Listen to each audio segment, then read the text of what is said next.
Kongregasi Abdi Kristus didirikan di Ambarawa pada tahun 1938 oleh Monsinyur Petrus Yohanes Wilkens, SY, dengan bantuan suster dari komunitas OSF.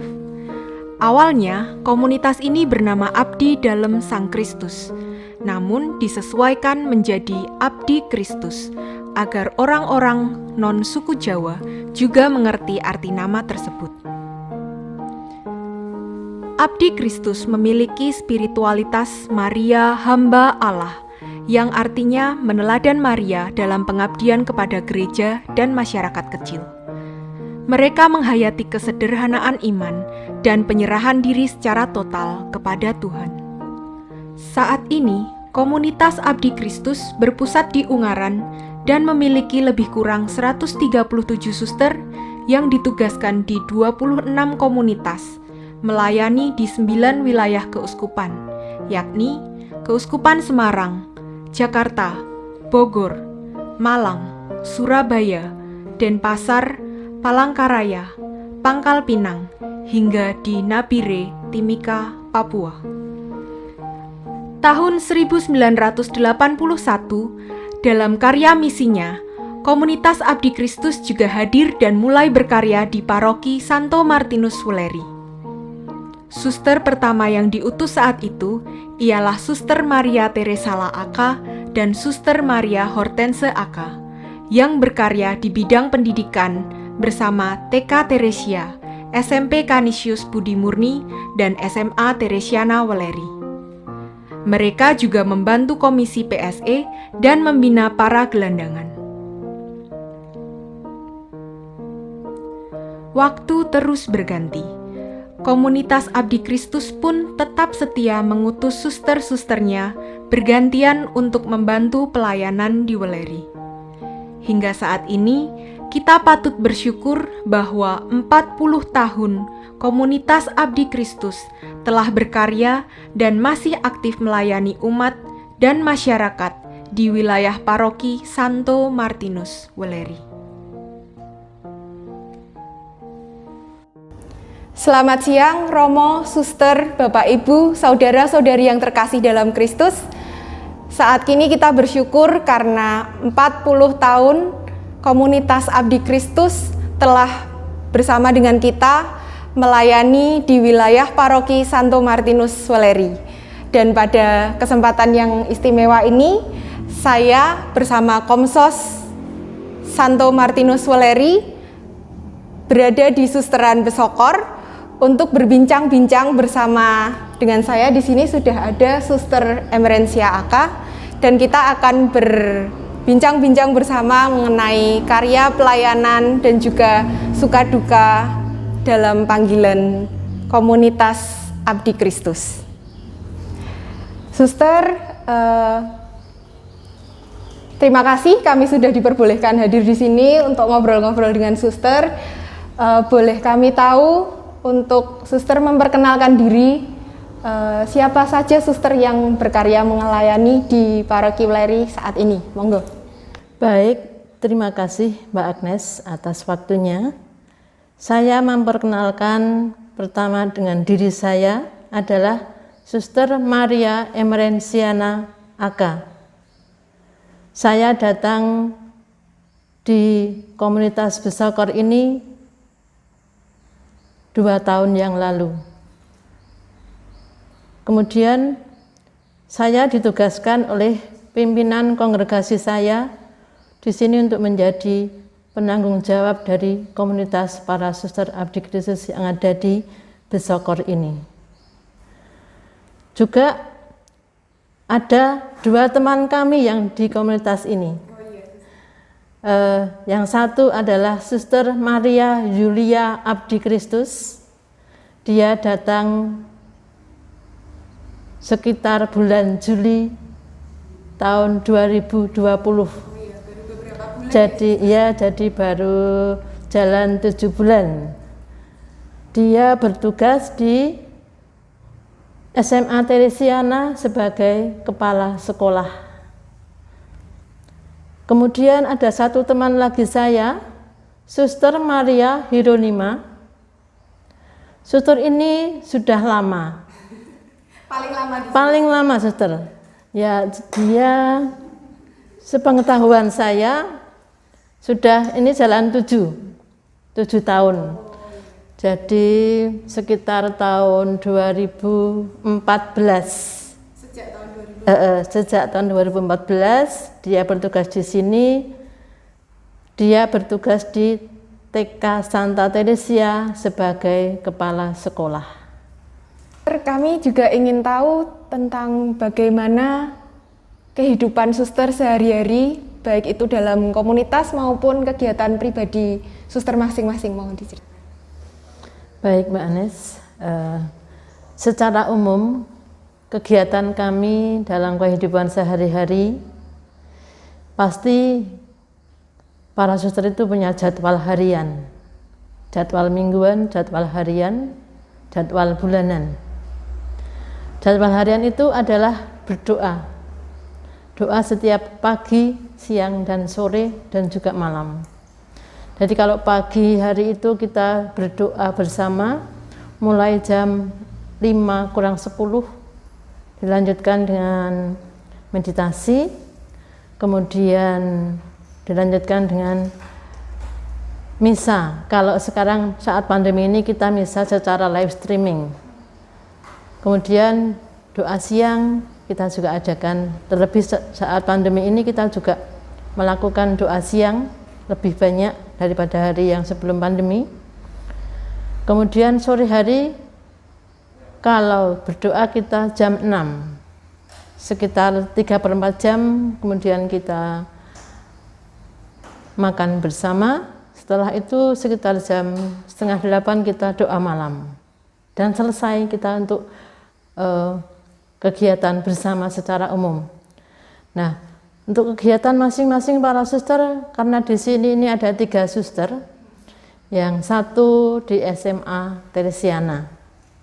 Jadi kegiatan sehari-harinya juga sekolah ngantor di SMA. Yang TK juga begitu, ngantor di TK. Meskipun pandemi, tetapi mereka berdua tetap rajin masuk tiap hari. Karena juga memberi tugas bersama guru-guru untuk anak-anak. Sedangkan saya sendiri karena saya di rumah, kegiatannya ya di rumah seperti ibu rumah tangga. Setelah mereka pergi ke masing-masing tugas, saya di rumah. Ya, pekerjaannya itu yang pertama pagi hari saya itu memberi makan ayam. Ayam mentok, ada banyak atau angsa.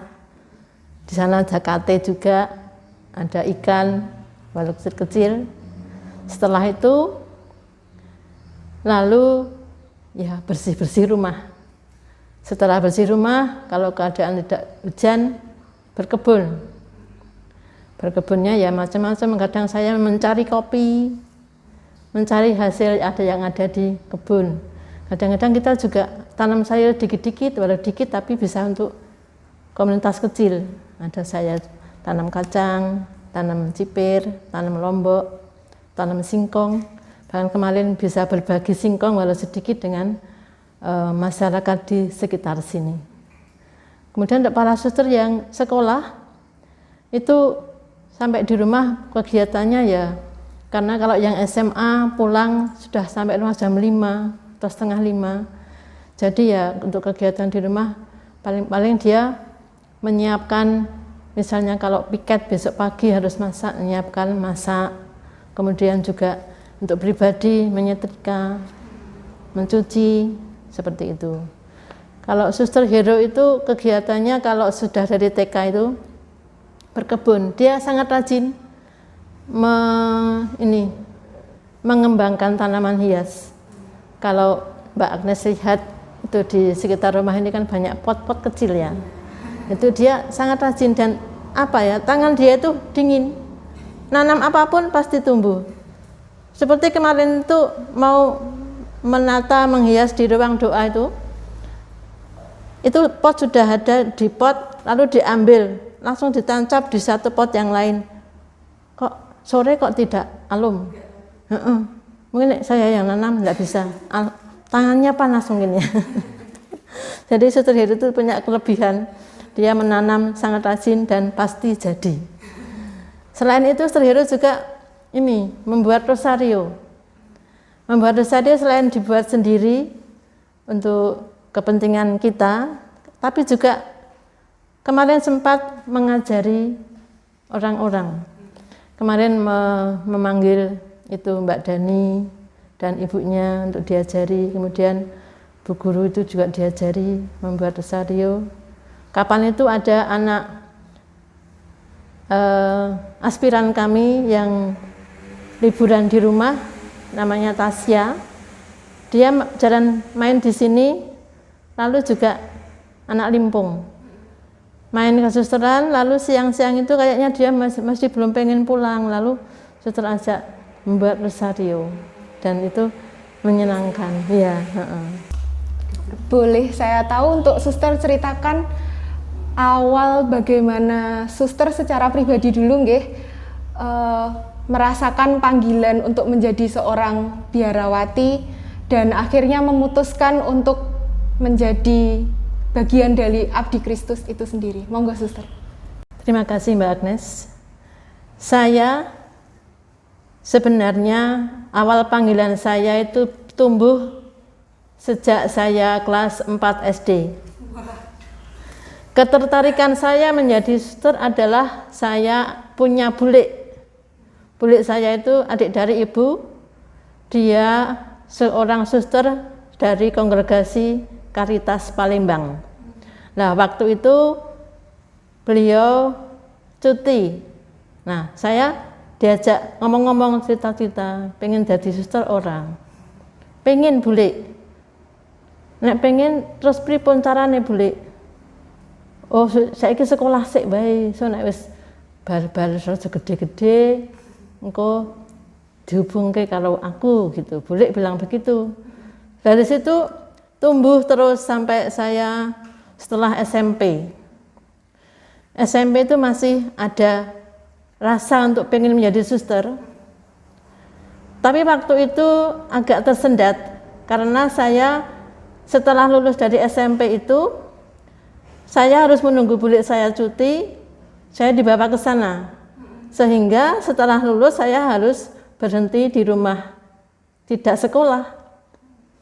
Nah, tiap hari pekerjaannya apa? Ikut Bapak Simbo itu ke ladang. Sekitar 4 bulan, sepertinya orang tua saya nggak tega melihat saya banyak ngalamun katanya. Kemudian saya nggak tahu kok terus beberapa hari kemudian saya ada juga anaknya Pak D itu menjadi suster Abdi Kristus di Ungaran. Nah, saya dijemput, saya diajak ke Ungaran. Lalu setelah itu kan saya selama setahun tidak sekolah, lalu saya waktu itu dibawa ke Ungaran. Kemudian di situ saya oleh suster yang Ungaran saya diajak mengikuti atau mendampingi bersama anak-anak di panti asuhan sekitar hampir selama ya setengah tahun lah, setengah tahun. Setelah itu saya karena saya juga pengen menjadi suster, saya itu dipindahkan dari Ungaran ke Wonosari. Di sana kan ada banyak kakak-kakak yang juga mau masuk ke suster Abdi Kristus, tapi waktu itu saya masih belum tahu. Saya ngikut suster aja. Waktu itu rencananya saya pengen sekolah di SPG, tetapi nggak diterima.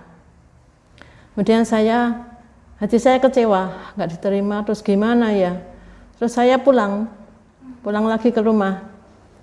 Nggak lama lagi dijemput lagi oleh suster Ungaran itu. Nah, dijemput lagi suster Ungaran, lalu saya bawa ke Ungaran lagi, sekolah di Ungaran. SMA berarti? SMA di Ungaran. Setelah lulus, waktu itu saya mengalami perpanjangan setengah tahun, jadi SMA-nya 3,5 tahun. Tahun 80 saya lulus SMA. Nah, saya sudah mantep, saya mau masuk ke Abdi Kristus. Lalu pulang. sampai di rumah kan kakak saya kan juga seorang suster, cuti. Nah, kakak saya menginginkan saya harus ikut kakak saya ke Palembang. Tetapi saya sudah mantap saya ke Ungaran. Waktu itu memang agak panjang ya, nyang-nyangan antara ke Palembang atau ke Ungaran. Sampai saya dengan kakak saya itu, saya dinengke. Karena saya nggak mau dibawa ke Palembang. Kemudian saya sampai 2 hari nggak mau makan. Terus simbok saya tanya, ngopo? Orang gelemangan, pengenmu neng ndi to? Jadi orang tua sudah merestui untuk masuk ke biara. Pokoknya aku neng Ungaran, orang gelem melu Mbak Yu neng Palembang. Nah setelah itu simbok kemudian nggak tahu, terus ngomong dengan kakak saya atau gimana. Akhirnya saya pokok mantep ke Ungaran, sudah. Saya ke Ungaran. Waktu itu memang ya dengan kakak saya sepertinya ada rasa nggak enak mungkin ya. Jadi kakak saya sampai waktu itu setelah saya masuk ke Ungaran, jadi saya masuk itu 22 Juli 1980. Saya masuk ke Ungaran, dilalai kakak saya itu kuliah di Jogja. Saya sampai didiamkan sama kakak saya itu. Tapi lama-lama sepertinya kakak saya menerima keadaan saya, sehingga setelah setahun saya di postulan Ungaran, kakak saya sepertinya menerima saya. Jadi setelah itu komunikasi berjalan lagi dan diterima oleh kakak saya. Itu puji Tuhan, terima kasih bahwa saya bisa menjalani sampai saat ini untuk menjadi biarawati di Ungaran Kongregasi Abdi Kristus yang waktu itu namanya ADSK, Abdi Dalam Sang Kristus. Itu singkatnya, Mbak. Iya. Terus suster setelah masuk menjadi bagian dari komunitas Abdi Kristus, melayani kesana kemari gitu suster, dan akhirnya diutus ke Weleri tahun lalu gitu suster. 1,5 tahun. 1,5 tahun yang lalu, gitu. Waktu pertama kali sampai ke Weleri dan bertemu dengan umat Weleri, bagaimana suster? Pendapat suster? Pada awalnya ya karena saya belum kenal ya memang penyesuaian diri itu kalau pindah tugas itu memang perlu penyesuaian diri itu agak lama. Tetapi dengan berkurangnya waktu itu lama-lama saya merasakan sekali bahwa sampai sekarang bahwa umat di Weleri ini orangnya sangat-sangat ramah, memperhatikan kehidupan kami. Saya sampai heran sendiri, suster ki dihidupi oleh umat, puji Tuhan. Para umat kok yo tresno karo suster. Jadi kami itu kan kehidupan kami itu disangga oleh umat dari hal-hal yang menjadi kebutuhan kami, umat memenuhinya. Kami sangat bersyukur itu. Selain itu juga ramah lalu memperhatikan, juga merasakan kekeluargaan yang mendalam, nyumat dulur, persaudaraan yang kuat di antara kami. Sebagai contoh yang konkret, waktu awal-awal saya di sini, saya kan memang belum punya kegiatan. Tetapi ya karena saya tidak bisa menaik sepeda motor. Kalau saya ke gereja, ada saja umat yang menawarkan, suster, kondur dengan siapa? Oh, nanti cari Pak Gampang. Oh enggak, nanti saya antar suster. Nah, seperti itu kan rasanya ki, wah sedulurin yang ini kok apik-apik banget. Jadi membuat hati saya ini semakin mantap untuk melangkah ke depan, meskipun ya ke depannya mungkin kayaknya kok adoh gitu ya. Tapi dengan rasa kekeluargaan yang mendalam dan nyuma dulur ini, saya merasakan hidup ini kok ya banyak berkahnya. Meskipun saya sendiri tidak mempunyai banyak kepandaian, tetapi umat itu sangat menerima kami di tempat ini. Terima kasih para umat bahwa saya di sini dan kami pada khususnya para suster Abdi Kristus ini didukung, diterima. Meskipun kami ini ya mungkin dalam kegiatan di gereja tidak begitu banyak, tetapi dengan suasana hati yang seperti ini, menurut saya mendukung sekali untuk semakin bisa menghidupi apa yang telah saya pilih dalam kehidupan ini, khususnya sebagai seorang suster Abdi Kristus. Juga dari keluarga juga dari umat ini ada rasa empati kepada kita, tidak membeda-bedakan. Jadi merasa diterima itu sangat-sangat saya syukuri. Itu Mbak. Iya, karena sebetulnya kami sebagai umat juga bersyukur Suster karena komunitas Abdi Kristus juga hadir di tengah-tengah kehidupan kami seperti itu. Tahun 1981 komunitas AK sudah berada di Wuleri untuk melayani kita bersama. Berarti sudah 40 tahun ya Suster yang kita rayakan bersama saat ini. Boleh diceritakan bagaimana awal misi Suster Abdi Kristus untuk memutuskan kok akhirnya mengutuskan suster-susternya ke Wuleri. Bagaimana awal misinya? Monggo Suster. Terima kasih Mbak Agnes. Jadi awal misi kami Kongregasi Abdi Kristus mengutus para suster ke Wuleri ini sebenarnya memenuhi undangan dari Bapak Uskup Semarang. Jadi untuk membantu melayani di paroki Wuleri khususnya di daerah Besokor yang waktu itu adalah dalam pelayanan sosial dan bekerja sama dengan PSE paroki untuk mendampingi para gelandangan tersebut. Tetapi selain itu juga waktu itu karena keadaan di Besokor ini banyak anak-anak kecil yang sepertinya tidak terurus oleh orang tuanya, maka suster pertama kami, Suster Teresala, berkeinginan untuk mengumpulkan anak-anak tersebut supaya mereka bisa mengikuti pendidikan sekolah. Akhirnya Suster Teresala mendirikan sekolah TK Santa Teresia yang sampai sekarang masih berjalan di Besokor ini. Kemudian juga karya pastoral. Karya pastoral ini melayani para katekumen yang waktu itu mungkin ya belum ada yang menangani, jadi mengajar calon-calon yang akan menjadi masuk menjadi Katolik, mengajar agama.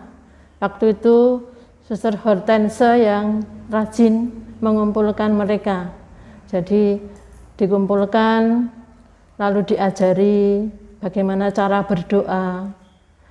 Tetapi selain itu menurut informasi karya pastoral yang suster adakan adalah mendampingi para katekumen, calon-calon sebagai calon baptis untuk masuk menjadi agama Katolik dan juga simpatisan, serta juga mengajar anak-anak sekolah minggu di paroki. Jadi para suster ini ya sepertinya waktu itu masih giat sekali ya. Kalau menurut informasinya Bu Tris, waktu itu ke gereja saja jalan kaki. Salut saya. Luar biasa ya. untuk mengajar sekolah minggu itu. Jadi Suster Teresa lah dengan umat katanya kalau ke gereja itu jalan kaki. Untuk mengajar sekolah minggu di sana, bertemu dengan anak-anak yang sebagai katekumen dan simpatisan. Kemudian untuk lebih jelasnya lagi, bagaimana dengan fokus perkembangan pelayanan Suster AK dari dulu sampai sekarang? Apakah ada perbedaan atau ada persamaan? Seperti itu, Suster. Fokus perkembangan pelayanan para suster di Besokor ini, memang dulu karya pelayanannya itu mengenai di bidang sosial, tetapi juga di pendidikan dan pastoral. Nah, sampai sekarang yang masih kita hidupi itu adalah pelayanan di bidang, utamanya di bidang pendidikan. Pendidikan yang sekarang adalah di TK Santa Teresia. Nah, TK Santa Teresia ini kepunyaan yayasan kami. Ya, punyaan Kongregasi Abdi Kristus. Kebetulan TK Santa Teresia ini juga berdirinya hampir bersamaan dengan susteran ini. Jadi kalau susteran berdirinya bulan Februari, TK ini diadakan 10 Juli tepatnya tahun 81. Tahun yang sama sampai sekarang. Kemudian juga suster mengajar di SMP Canisius. Sepertinya itu hanya berjalan, kalau saya melihat dalam daftar itu sampai 2012 saja. Setelah itu tidak ada suster yang mengajar di SMP. Kemudian juga karya pendidikan di SMA Teresiana. Sampai sekarang masih berjalan. Jadi masih ada suster yang berkarya di sana, ditugaskan di sana. Waktu itu kalau tidak keliru sekitar tahun 1985 mulai di SMA itu sampai sekarang. Ya. Kalau yang karya pastoral itu sejak kita awal masuk di sini sampai sekarang. Ya. Yang karya sosial juga sejak awal masuk sampai sekarang, meskipun sekarang tidak terlalu kelihatan. Tidak kelihatannya karena dulu kalau suster yang dulu itu menangani langsung di para nelayan, mendampingi para nelayan. Tapi kalau sekarang sosialnya itu kecil, meskipun kecil tetapi kami dapat dikatakan bisa berbagi sedikit-sedikit dengan masyarakat sekitar di lingkungan Besokor ini. Ya. Lalu Suster, apakah mungkin ada angan-angan atau keinginan dari komunitas mengenai misi yang ingin juga dilaksanakan di Weleri, tetapi mungkin sampai sekarang belum bisa terpenuhi seperti itu, Suster? Iya, Mbak. Dalam refleksi kami, para suster itu, setelah tahun ini kok sudah 40 tahun ya? Kok kami kayaknya belum buat apa-apa. Nek uwit gitu kok kayaknya rano buahe. Terus ngopo awak dhewe di sini ya? Lalu kita mempunyai angan-angan sampai detik ini ya ingin menyebarkan iman kepada masyarakat, khususnya dalam lingkup kita agama Katolik ya. Jadi semacam bisa mengajar anak-anak, mengumpulkan anak-anak untuk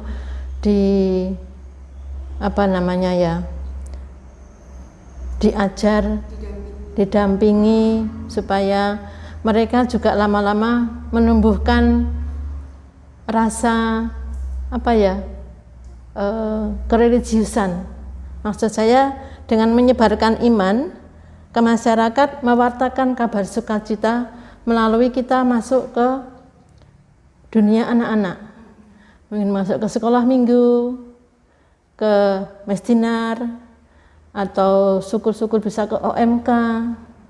Nah, seperti itu kita punya angan-angan seperti itu, sehingga pada akhirnya dengan kita mendampingi anak-anak itu, nanti dari anak-anak itu siapa tahu ada yang tertarik untuk masuk ke menjadi religius, menjadi romo atau bruder atau suster.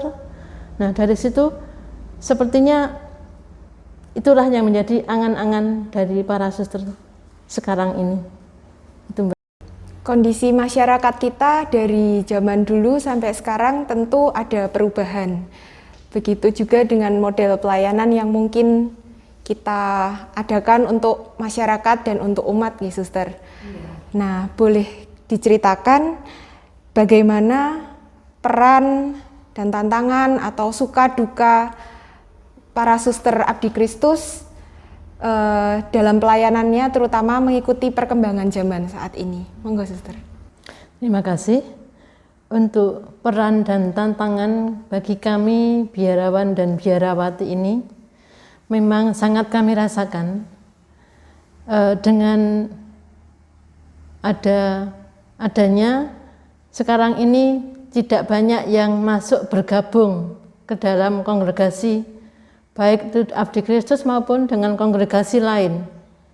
Sehingga kami ini juga kadang-kadang juga merasa khawatir, nanti bagaimana untuk ke depan, sekarang kok tidak ada yang masuk. Tetapi puji Tuhan bahwa kami tetap, walaupun ada 1-2 orang, tetap ada calon yang masuk. Jadi kami syukuri itu. Lalu memang sekarang ini kami rasakan dengan berkembangnya teknologi yang sangat canggih, Mbak ya. Itu sangat-sangat mempengaruhi, saya rasa. Jadi anak-anak muda itu sekarang itu kan lebih banyak tawaran yang di luar ya. Kalau di luar itu sekarang itu banyak mall-mall yang tumbuh di mana-mana seperti jamur. Sehingga di sana itu kan banyak iming-iming yang lebih enak daripada masuk ke biara. Untuk apa? Lebih enak di luar. Jadi menurut kami anak-anak muda sekarang ini kurang daya juangnya untuk dalam istilah saya tidak mendengarkan suara hati. Jadi suara itu sebenarnya ada, pengen melebu masuk romo atau suster atau bruder, tetapi mungkin itu tidak didengarkan. Jadi tidak mendengarkan suara hati, sehingga karena banyak iming-iming di luar itu tadi, akhirnya kan yang diikuti yang enak-enak saja. Kalau masuk biara itu kan sebenarnya meninggalkan segala-galanya. Sehingga nanti kalau sudah masuk biara kan harus ikut aturan yang bermacam-macam. Seperti itu. Jadi hidup membiara sudah sepertinya tidak menjadi daya tarik lagi. Tetapi kami masih tetap memohon dan memohon supaya tetap ada yang bisa bergabung di dalam kongregasi. Nah, harapan kami ya seperti di Besakor ini, syukur-syukur ada yang nanti masuk menjadi anggota biarawan biarawati meskipun di luar Abdi Kristus. Ya, berarti boleh dipertajam lagi mengenai harapan suster itu tadi ya, terutama untuk lingkup kita di wilayah paroki Santo Martinus Suleri, ada harapan-harapan khusus? Terima kasih. Harapan kami untuk umat secara umum dan khususnya di Besakor ini, kami mengharapkan dari peran dari orang tua, kesediaan dan kerelaan dari orang tua untuk mendampingi anak-anaknya, mempersiapkan diri mengikuti panggilan Tuhan. Di mana kadang-kadang orang tua itu ya sudah mempersiapkan, tapi kadang-kadang juga ada yang enggak merelakan anaknya mlebu ning biara. Wah, anak eka bae aja anakku. Seperti itu kan juga menjadi keprihatinan kami. Jadi kalau orang tua mempersiapkan anak-anaknya untuk menjadi seorang religius, itu sebenarnya kan mengikuti panggilan Tuhan sesuai dengan kehendaknya. Tetapi itu memang suatu perjuangan dan harus ditelateni bagaimana supaya anak-anak bisa tertarik untuk orang tua mempersiapkan diri menjadi anak-anaknya menjadi masuk di biara.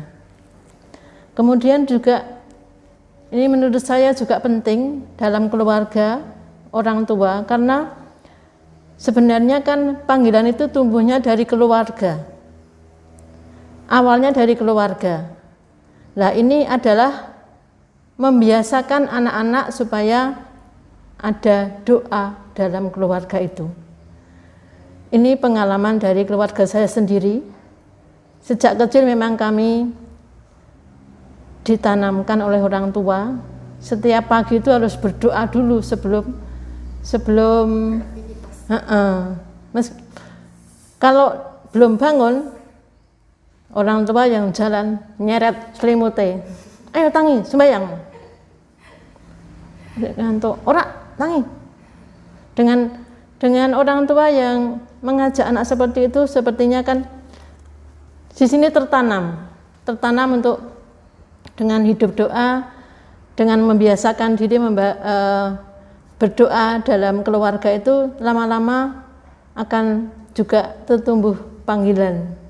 Ya, meskipun mungkin panggilan itu memang tidak nyata ya, tidak jelas. Tapi ya itu tadi, mendengarkan suara hati, tapi orang tua membantu anaknya untuk menyiapkan diri, sehingga akhirnya anak ini tertanam hidup doanya, sehingga akhirnya nanti menjadi seorang biarawan atau biarawati. Banyak suster atas sharing dan penguatan yang sudah suster sharingkan kepada kami pada hari ini. Dan tadi sudah kita dengarkan bersama, suster sudah men-sharingkan tentang keseharian suster bersama komunitas di Besokor ini, dan juga suster Emren sendiri sudah membagikan kisah panggilan beliau dari kecil hingga memutuskan untuk masuk menjadi komunitas Abdi Kristus. Dan itu bukan proses yang sederhana, tetapi itu berawal dari keluarga yang mengajak suster untuk terbiasa berdoa. Dan harapannya kita juga bisa meneladani dari cerita suster tersebut. Kemudian suster juga sudah menceritakan kepada kita tentang perjalanan pelayanan komunitas Abdi Kristus di Wuleri dari awal tahun 1981 hingga sekarang dalam karya pastoral, karya sosial, dan juga pendidikan. Selain itu, suster juga sudah menceritakan tentang suka duka, tantangan yang dirasakan suster, juga angan-angan suster untuk adanya benih-benih panggilan yang tumbuh di antara anak-anak muda, terutama di wilayah Paroki Santo Martinus Wuleri, dan mengharapkan pendampingan dan juga bantuan dari masing-masing keluarga Bapak Ibu untuk mampu membiasakan berdoa di dalam keluarga. Semoga harapan dari para suster yang sudah disampaikan dan juga harapan dari komunitas Abdi Kristus selalu mendapatkan berkat dari Tuhan dan dapat terlaksana. Sekali lagi kami mengucapkan profisiat atas 40 tahun berkarya di wilayah Paroki Santo Martinus Wuleri. Tentu kami bersama seluruh umat Santo Martinus Wuleri mengucapkan terima kasih dan bersyukur karena suster telah hadir bersama dengan kami di tengah-tengah kami, sehingga kami merasa dikuatkan, kami merasa selalu didoakan, sehingga kita semua dapat semakin kuat dalam pelayanan dengan Tuhan.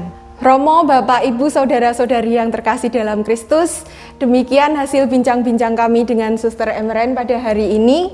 Terima kasih atas perhatiannya, berkah dalam.